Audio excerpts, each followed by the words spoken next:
Morning बच्चों। अभी तक हम आप लोग को प्रैक्टिकल के बारे में बता रहे थे। अब हम आउटडोर मतलब बाहर की तरफ, जिसमें एथलेटिक्स का ज़्यादा आता है महत्व।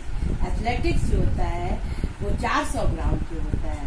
प्राचीन काल में एथलेटिक्स का प्रसारण 15,000 ईसा पूर्व में हुआ था। अब जो है सन 1929 में जो इसका प्रसार हुआ था, उसको फैलाया गया था और जो इसमें एथलेटिक्स के बारे में जोर दिया गया था।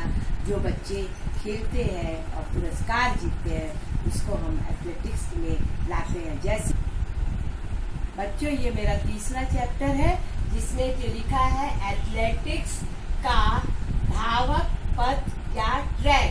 एथलेटिक्स जो खेला जाता है धावक में के रूप में, इसको एथलेटिक्स कहते हैं।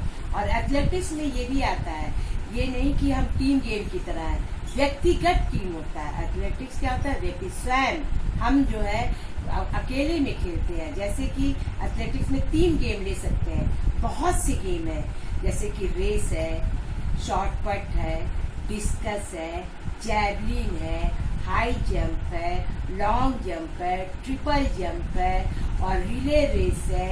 और ये सारे गेम जो है इसके अंतर्गत आते हैं। जैसे कि एथलेटिक्स, धावक उसे कहते हैं जो दौड़ता है, उसे हम धावक कहते हैं। और पथ या ट्रैक के अंदर जो दौड़ते हैं, उसको हम धावक कहते हैं। अब जैसे कि मान लीजिए आप 100 मीटर है, 100 मीटर में सबसे पहले जो है हम स्टार्टिंग यहाँ से करते हैं, स्टार्ट करते हैं। स्टार्ट में हम झंडी दिखाते हैं, बच्चों को चिट दे के इनको ट्रैक देते हैं और सारे बच्चों को ट्रैक के अंदर ही दौड़ना होता है, बाहर नहीं। अगर अपना ट्रैक बदल देंगे तो उनको फाउल कर दिया जाएगा। तो यहाँ से स्टार्ट करते हैं एंड यहाँ पे करते हैं। यहाँ पे रेफरी और ये सारे लोग खड़े होते हैं। जो फर्स्ट सेकंड थर्ड आता है उसका नाम लिखा जाता है, उसे हम धावक कहते हैं दौड़ के। और ये दौड़ में ये नहीं है, दौड़ तो सभी दौड़ते हैं पर इनाम एक ले जाते हैं, फर्स्ट सेकंड थर्ड, तो इसमें जो है ले जाते हैं। और हर एक एथलेटिक्स वाले बच्चों को 3 गेम लेना रहता है। जैसे कि हम मान लीजिए रेस ले लिए, 100 मीटर ले लिए, 200 मीटर ले लिए, शॉर्ट पट ले लिए या जैवलिन ले लिए या डिस्कस ले लिए या हैमर थ्रो ले लिए। वो 3 गेम में अगर बच्चा तीनों में फर्स्ट आता है तो वो चैंपियन कहलाता है। और उस सबों पे नंबर रहता है 3, 3, 5, 2 नंबर रहता है। ये सारे नंबर जोड़ के जो इसका सबसे अधिक होता है। तो इसके बाद जो होता है 200 होता है। 200 का ट्रैक जो होता है यहाँ से होता है। और ये नहीं एक बच्चा यहाँ खड़ा होता है, एक बच्चा यहाँ खड़ा होता है, एक बच्चा यहाँ। ये नहीं बोलते कि नहीं ये आगे चला गया, ये पीछे चला गया, ये इसके पीछे, ये नहीं होता है। इसको हम लोग मैथ की तरह निकाल के उसकी दूरी बताते हैं। या आप समझ लीजिए कि अब एथलेटिक्स में हम लोग को जो है पढ़ा, इसमें मैथ्स का भी आ जाता है। तो ऐसा नहीं है कि गेम में हर एक चीज आता है, मैथ्स का भी कुछ आ जाता है प्रॉब्लम। क्योंकि मैथ्स के द्वारा इसको निकाल के ये तीनों जैसे चारों जो रहते हैं बराबर रहते हैं। और ये जो होता है इसके एक बच्चा यहाँ खड़ा होता है, दूसरा यहाँ, तीसरा यहाँ। और लेन जो होता है ओलंपिक में 8 होता है, ऐसे साधारण में लेन इसको बोलते हैं। ये इसमें 6 रहता है, लेकिन हम फिलहाल 4 ही बनाए आप लोग को बताने के लिए, इसलिए। और जब बच्चा यहाँ से दौड़ता है और दौड़ने पे ही जो कर पे ही बच्चा जो है काटता है और जो फर्स्ट सेकंड थर्ड आता है उसको इनाम मिलता है। यहाँ पे स्टैंड रखता है और स्टैंड पे वो खड़ा होता है। किस विद्यालय का होता है, किस जगह पे होता है? विद्यालय में सारे विद्यालय आते हैं, केवल गवर्नमेंट के आते हैं। और वो फिर ऐसे ही होता है जैसे हम टीम गेम में बताए थे, नगर क्षेत्र, जनपदीय, मंडलीय, फिर स्टेट, फिर अंतर, फिर इससे जो है खेलते चले जाते हैं बच्चे। और पुरस्कार उसके बाद जो होता है 800 का होता है, 1500 का, 5000 का, 10,000 का मैराथन दौड़। मैराथन दौड़ बहुत लंबा चौड़ा होता है, पूरे कम से कम शहर का ही लगा लेते हैं चक्कर। उसमें एक साथ दौड़ते आगे पीछे चलते हैं और उसमें होता है। ये सारे में आपका है।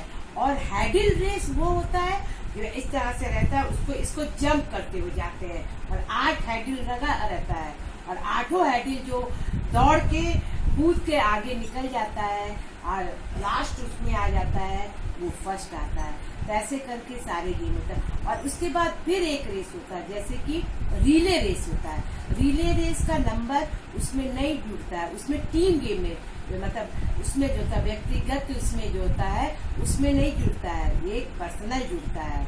इसमें चैंपियन होते हैं, ऑल ओवर चैंपियन में ये 15 नंबर का होता है रिले रेस। और रिले रेस 2 प्रकार का होता है, एक 100 गुणे 400, 400 गुणे 400 रिले रेस होता है।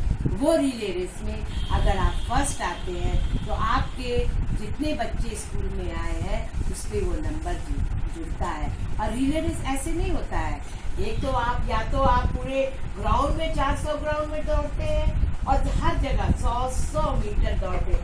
पहले जो सबसे बेस्ट होता है वो स्टार्ट करता है, फिर उसके बाद सेकंड नंबर पे उससे कम, फिर थर्ड नंबर पे उससे कम और फिर थर्ड नंबर पे और जो लास्ट करता है वो बहुत अच्छा धावक होता है रिले रेस में और वो एंड करता है, सारे बच्चों को दौड़ते हुए एंड करता है। और जो बच्चा फर्स्ट आता है, जिस स्कूल का बच्चा फर्स्ट आता है उसको 15 नंबर दे दिया जाएगा। उसी प्रकार से 400 मीटर का 400 मीटर में पूरे ग्राउंड का चक्कर लगाते हैं, पूरे ग्राउंड का चक्कर लगा के एक बच्चा पूरे ग्राउंड का चक्कर लगा के फिर यहाँ पे आता है, फिर वो दूसरा बच्चा जाता है, फिर तीसरा बच्चा जाता है, फिर चौथा बच्चा एंड चौथा बच्चा करता है। उसी प्रकार से ये तुम्हारे आप जो है रेस का खत्म हो गया कि धावक को जो दौड़ने वाले बच्चे होते हैं उनका खत्म होता है। अब हम आपको सबसे पहले जो है ये लॉन्ग जंप का बताते हैं। लॉन्ग जंप का यहाँ से जो रहता है ये जब वो है इसका जमीन है और यहाँ से ये रन करता है रनवे और यहाँ से रनवे करता हुआ यहाँ पे स्टॉप करता है और यहाँ पे जंप जो होता है ऊपर की ओर जाता है और साइकिल की तरह से कूदता है और फिर जो है इसको करके ये जंप कर देता है। और जब जंप करता है वो जितना भी आगे जाए वो उसके लिए बहुत अच्छा होता है, इसको बोलते हैं लॉन्ग जंप। उसके बाद हाई जंप का भी यहाँ पे हाई जंप का यहाँ से मतलब बच्चा इधर से दौड़ता हुआ आता है, यहाँ पे टेक ऑफ लेता है और उसके बाद वो कूद जाता है जमीन पे और उसके बाद जितना ऊंचा और वो कूदते समय साइकिल का वो करता है और मछली की तरह एकदम करके कूद जाता है। और जब बहुत अच्छा मतलब जिसका जितना आगे जितना ऊंचा जा सके उतना अच्छा रहता है। और ये इसमें हो गया लॉन्ग जंप। ट्रिपल जंप भी इसी में आता है, यहाँ से बच्चा दौड़ता हुआ जाता है और एक पैर से 1, 2 और 3 पे यहाँ पे करके वो कूद जाता है, एक ही पैर से कूदता है बदल के और उस पर ट्रिपल जंप कहते हैं। इसी में पोल बॉल भी कहते हैं, डंडे के सहारे जूता है बच्चा जो रहता है उसको पूरा डंडा जो है पीछे छोड़ के ऊपर से जंप लगाता हुआ नीचे की।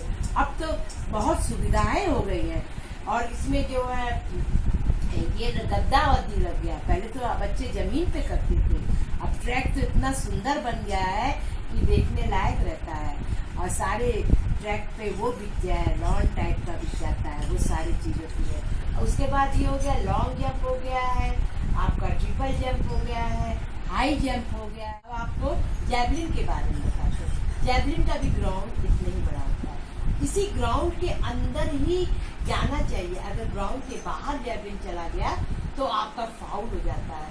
और जैवलिन बहुत लंबा होता है, इसका हम तो छोटे में आपको दिखा रही इतना। और इसका यहाँ से नोक होता है और यहाँ पे एक रस्सी की तरह लपटा होता है और इसका वजन हम देख लेते हैं, हाथ से नाप लेते हैं। जहाँ का बैलेंस आता है वहाँ पे इस तरह से ये पकड़ते हैं, हाथ ये उंगली को ऊपर करते हैं अंगूठा से ऐसे और इस तरह से ये लंबा में ऐसे करके और फिर इसको बैक करते हैं, पीछे की ओर ले जाते हैं, पीछे की ओर पूरा ले जाते हैं और हाथ ये आगे करके और ऐसे पूरा रखते हैं और उसके बाद फिर दौड़ते हुए आते हैं और स्टॉप जहाँ पे ये लकीर होती है यहाँ पे रुकते हैं और कस के पीछे करके और फेंकते हैं। नोक जो है 40 डिग्री से ऊपर रहना चाहिए और फिर नोक नीचे की ओर जाता है और धंस जाता है, धंसता है तभी नापा जाता है, अगर नहीं लगता जमीन में तो नहीं नापा जाता है। ये है आपका एथलेटिक जैवलिन के बारे में आपको बताएं। बारी बारी जो है सब बच्चे, हर स्कूल के दो दो बच्चे होते हैं और वो बारी बारी करके फेंकते हैं। अब आपको हम शॉर्टपुट के बारे में बताने जा रहे हैं। शॉर्टपुट गोला होता है, यहाँ से 45 डिग्री का ये होता है, ये शॉर्टपुट होता है जो 9 पाउंड का या 10 पाउंड का होता है। और ये जो होता है ये बच्चों को इसी यहाँ से बच्चों को शॉर्ट उठाना पड़ता है और इसको कंधे पे रख के बैलेंस करके, और जैसे या तो हाथ को ऐसे रख के कंधे पे ये कान से दबाते हुए और इसको ऊपर की ओर ले जाते हैं, फिर नीचे की ओर आते हैं, और या तो फिर हाथ को ऊपर के जितना बैलेंस करेंगे, जब पावर आ जाएगा हाथ में बहुत तेजी के साथ, तब ये टांग दबा के और कस के जो है इसको फेंक दिया जाता है। अब आपको हैमर थ्रो के बारे में बताने हैं। हैमर थ्रो भी गोला बना रहता है, बीच से लकीर है, यहाँ बिंदु पॉइंट है, इस बिंदु पॉइंट पे जो होता है बिंदु पे रखते हैं हैमर थ्रो। गोला होता है और चेन उसमें लगा होता है, चेन, और उस चेन में रॉड लगाते हैं और दोनों हाथ से इसको पकड़ते हैं और दोनों हाथ से पकड़ के सामने रखते हैं, और उसके बाद इसको थोड़ा सा बैंड होते हैं, झुकते हैं, झुकने के बाद उसको घुमाते हैं, और ऐसे करके घुमाते घुमाते जब पावर आ जाता है कमर से लेके हाथों में, तो उसको क्या करते हैं, कस के 45 डिग्री से फेंकते हैं, और जब फेंकते हैं तो वो जहाँ भी जाके गिरता है तो हमारा पॉइंट मिलता है। हाँ, जहाँ भी जाके हमने बोला है, लेकिन नहीं, इसी के अंदर, इसके अंदर जाके कहीं भी गिरे, या तो यहाँ, और तब यहाँ से जो है नापा जाता है और हैमर थ्रो को यहाँ तक लाते हैं और ला के अपने को बैलेंस बराबर करते हैं। अगर इस पे आपका पैर पड़ गया तो आप फाउल हो जाएंगी, और फिर फेंकने के बाद हम पीछे की ओर से निकलते हैं, आगे से निकलेंगे तब भी फाउल होगा। तो ये जो है आपको हैमर थ्रो के बारे में बताए हैं। हैमर थ्रो में मेरे स्टेट तक लड़कियां गई हैं खेलने के लिए, स्टेट में लड़कियां खेली हैं और वहां से भी अपना नाम कमा लिया है।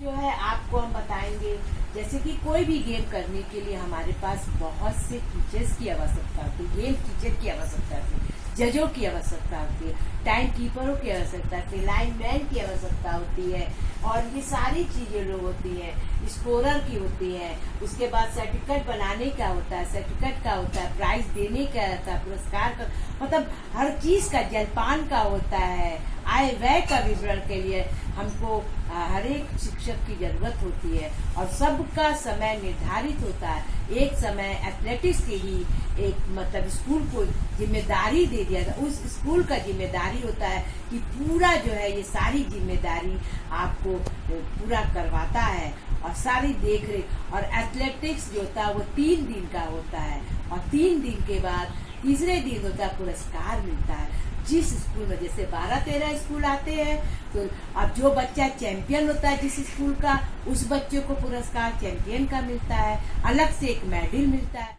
जिस स्कूल को एथलेटिक्स की जिम्मेदारी दी जाती है उसको पूरा जो है निभाना पड़ता है। 3 दिन तक ये चलता है, और आखिरी दिन सारे रिकॉर्ड जो होते हैं रजिस्टर बनता है, उसमें नोट करते जाते हैं सारे बच्चों का, स्कूल का, इसका चार्ट पेपर बनाते हैं, किसका नंबर हाईएस्ट है, किस स्कूल का नंबर, किस बच्चे का नंबर हाईएस्ट है, पूरा चार्ट पेपर बनता है, और जिसका सबसे अधिक बच्चों में, जैसे तीनों में बच्चा फर्स्ट आए वो चैंपियन हो जाता है, जिसमें फर्स्ट सेकंड थर्ड आता है या सेकंड आता है उसका नंबर कितना। और इसी तरह से जब व्यक्तिगत चैंपियन बनते हैं तो सारे बच्चों का जो है टोटल करके, और उसके बाद अगर रिले रेस में आते हैं तो उसका नंबर जोड़ के व्यक्तिगत चैंपियन, जो स्कूल का चैंपियन बनता है, पूरे गोरखपुर में जो स्कूल में चैंपियन बनता है उसका नाम होता है, और उस नाम के आधार पे स्कूल का नाम होता है, बच्चों का नाम होता है। उसके बाद ऐसे मतलब बच्चों का सिलेक्शन होता जाता है, नगर क्षेत्र में होता है, अगर बच्चा नगर क्षेत्र में आता है तो वो जनपद में जाता है, जनपद में आता है तो मंडल में जाता है, मंडल में आता है तो स्टेट में जाता है, स्टेट में आता है तो अंतर्राष्ट्रीय में जाता है। तो हमारे बच्चे स्टेट तक बच्चे खेलने गए थे एथलेटिक्स में, बच्चे लड़के लड़कियां गोरखपुर हो जाता है, ये नहीं मेरा स्कूल नहीं अब होता है, अब बोलेंगे केवल गोरखपुर के बच्चे, और उसमें जो है मेरे स्कूल के भी बच्चे थे और गोरखपुर के जितने स्कूल उसमें से मेरे 2 बच्चे थे और उसके अगल बगल के स्कूल की लड़कियां थी। और वहाँ पर भी वो लोग टीम में जो बच्चे लड़के लड़कियों का जितना नंबर जोड़ के आया था उसमें उन्होंने 3रा स्थान प्राप्त किया। और बहुत सौभाग्य की बात है कि गोरखपुर का भी नाम हुआ और उससे पूरे जिले का नाम होता है। और उसके बाद होता है स्कूल का नाम होता है, फिर टीचर का नाम, गार्जियन का नाम। और कितना अच्छा लगता है बच्चे जब मेडल पहन के आते हैं। और इनका भी जो है यूपी में जब बच्चे जाते हैं, जितना पढ़ाई के बच्चों का नाम होता है ना, उतना ही खेल के बच्चे बहुत कोई टीचर कहते हैं अरे गेम है गेम है। ये नहीं, लोग बहुत ध्यान से नहीं सोचते जितना मेहनत गेम में पड़ता है और पढ़ाई में दोनों मिला के बच्चे करते हैं उतना ज्यादा कोई नहीं। अब एक ही किताब में हर सब्जेक्ट का है, हर सब्जेक्ट का है कुछ ना कुछ चैप्टर। एक गेम्स टीचर के उस पर कितना मतलब है, वो हर सब्जेक्ट की आप पढ़ी होती नहीं, लेकिन हाँ फिर भी अपना समझा के अपने से, क्योंकि हम लोग को ट्रेनिंग के टाइम पे हर एक गेम के बारे में बतलाया जाता है। कोई भी गेम ऐसा नहीं होता है जो नहीं बताया जाता। टीम गेम के बारे में बताया जाता है ट्रेनिंग के टाइम में, एथलेटिक्स के भी बारे में बताया। जिस प्रकार से टीचर वो बीएड करती है ना, उसी प्रकार से इसमें तो हम लोग को हर एक समय पढ़ने पर हर एक चीज को कर सकते हैं। और हमारा विद्यालय भी बहुत आगे पे था स्टेट तक। और हम यही चाहते हैं, क्योंकि हम ग्राउंड पे बच्चों को, इतने सारे बच्चों को नहीं ले जा सकते हैं। सारे बच्चे को सिलेक्शन जो होता है स्कूल ही में करते, 6 से लेके 12 के हर एक बच्चे को, हर एक क्लास को जब पीटी पीरियड पड़ता है तो उसमें दौड़ा के देख लेते हैं फर्स्ट सेकंड थर्ड कौन बच्चा है। फर्स्ट जैसे 6 के 7 के 8 के ना, ऐसे करते करते हम सब बच्चों को इकट्ठा कर लेते हैं। लास्ट में सब बच्चों को मिला के दौड़ाते हैं। उसमें से जो बच्चा फर्स्ट सेकंड थर्ड आता है तो कम से कम 6 बच्चों को ले लेते हैं। 6 बच्चों को जूनियर में कर लेते हैं, मतलब थोड़े के उनको बांटने के लिए कैसे कैसे हम बांटेंगे। 6 जूनियर को कर लेते हैं, सब जूनियर को, फिर जूनियर को कर लेते हैं, फिर आपको जो है वो सीनियर को कर लेते हैं। उसी के आधार पे हमको टीचर को जो होता है गेम टीचर जो ध्यान देते हैं कि किसमें बच्चा प्लेस लगा सकता है, उसी के आधार पे हम डाल देते हैं। और गेम को बहुत तुच्छ नहीं जानना चाहिए और बहुत ध्यान से देखिए। बड़े सौभाग्य की बात है कि हम अपने पूरे बच्चों को जो 12th क्लास के हैं कि हम उनको ब्लैक बोर्ड पे बता सकते हैं। हम नहीं बता, सब बच्चों को स्टेडियम नहीं न ले जा सकते हैं, सब बच्चों को हम नहीं न दिखा सकते हैं कि यहाँ पे इतना 400 का ग्राउंड है, ये है ये है। तो आज हमको बहुत सौभाग्य की बात है कि हम अपने 12th क्लास के प्रैक्टिकल में एथलेटिक्स के बारे में हम ब्लैक बोर्ड पे समझा दिए। इसी तरह से ग्राउंड होता है, कोई बच्चा कंफ्यूज ना हो और समझ ले। और जरूर आप लोग देखना, पढ़ना और आगे बढ़ना और हर एक गेम के बारे में जानना। अब जो है यहाँ पे हम समाप्त करते हैं एथलेटिक्स के बारे में।